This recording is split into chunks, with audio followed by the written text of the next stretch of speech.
political thinking is to see a lot of what's going on in the world's attention between nationalism and globalism. That's what people are using. So you see what happened in France in the last election when Macron won, and you see the UK breaking out the Brexit from Europe, the election of Donald Trump. I know there's been a scuffle between Merkel and Hungary over the last week about whether, oh no, was it Hungary? I mean, was it Hungary and Merkel? I don't think so, actually. It may have been another leader. Anyway, the argument is that these countries that are promoting themselves and their cultures are nationalistic. And the only way to solve the world's problem is to be globalist. These two terms, I don't know, maybe globalism is right, but nationalism is not right.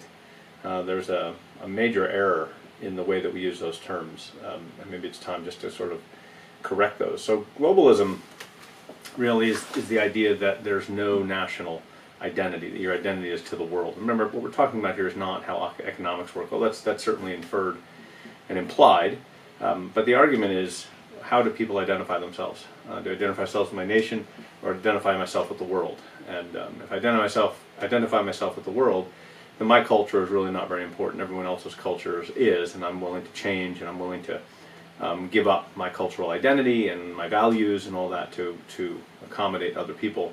And I don't see national boundaries along countries as being all that relevant. And it's a wonderful ideal in some ways, but it has a major flaw. And that globalism primarily is a negative statement. Globalism isn't a positive thing. There's never been a global anything, a global government or a global economy. Certainly other countries influence other countries, but there's not a global anything. What would that even look like? Would the UN or the World Court in Hague would be trying property laws in Pennsylvania? I mean, what does a global system even look like? No one knows. The point is, globalism is anti-nationalism. So we have to realize that World War II created a massive problem in the West, and that was that people, we go back pre-modern, no longer identifying themselves by the church or their religion under God and under Catholicism and all these things, and governments arranged that way. But started identifying themselves with their people group, their culture, and it's not, nationalism has less to do with the state government. That's not what nationalism is about. Nationalism is that you see your identity entirely connected to your culture, your people, which materializes in a state government to oversee all of that. But the real power of nationalism is that I primarily am German, or I am English, or I am Italian, and I'm willing to sacrifice all the other relationships and everything else to that identity.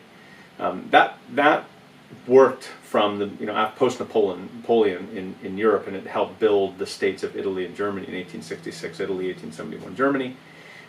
The idea that the people, rather than seeing themselves connected to the locality, saw themselves connected to the great German people or the great Italian people. We see something very similar happen in Russia under Stalin, the Russian people, what it means to be Russia. By the way, America's never had really a nationalistic bent. Anyway, let me say it. So that nationalism developed into World War II, World War I and World War II.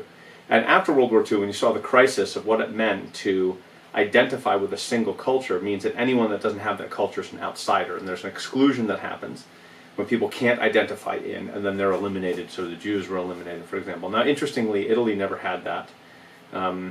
Italy did not play the game nationalism racially, but nonetheless, they did assault Ethiopia for territorial gain. I'm not sure that was nationalism. But anyway, so that nationalism brought us World War II. So the answer to nationalism then has to be, the only thing we can do then is get rid of national identity and then go for some global identity. So I don't see myself as being French. I see myself as being a citizen of the world. And if I do that, then I won't be connected to one race, and then there's no outsider. If there's no outsider, then there's no war, and there's no enemies, and everything is wonderful. So globalism really is a rejection of World War II nationalism. It's hard to say exactly what it is, but we know what it's not. It's geared to stop us from moving towards the same direction as nationalism. Now let me say something though about nationalism. Nationalism is not that you identify at all with your country, or that your country has borders, or that your country has laws that relate directly to the country, not that your country has economic interests, and those interests relate directly to your country. Nationalism is where you abandon all parts of your identity except for the identity found in the nation and the culture, in your language, in your culture, and who you are. We had one shot at that as Americans. It was a horrible experiment called the Ku Klux Klan, and there were other nationalistic organizations that tried to create in America a single homogenous culture. But that was one small example, and they're still batting around, but they're really never anything great, because Americans aren't nationalistic.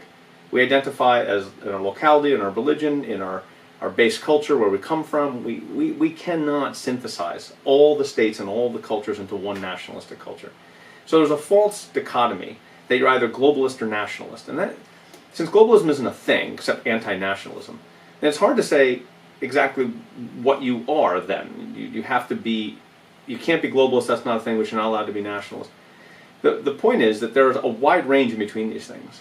There's an article here by Roger Scruton, which I encourage you to read in the Wall Street Journal, in which he makes an argument that nations are actually necessary. And in fact, for all the globalists and whatever globalists want to do, they're not going to get away from nations. Nations are, in fact, organizations of law and culture, and they're needed to promote economic growth and expansion. They're needed to create laws and peace. They're needed to develop global trade. It all has to come back to the nation's ability to produce and tax and profit and develop.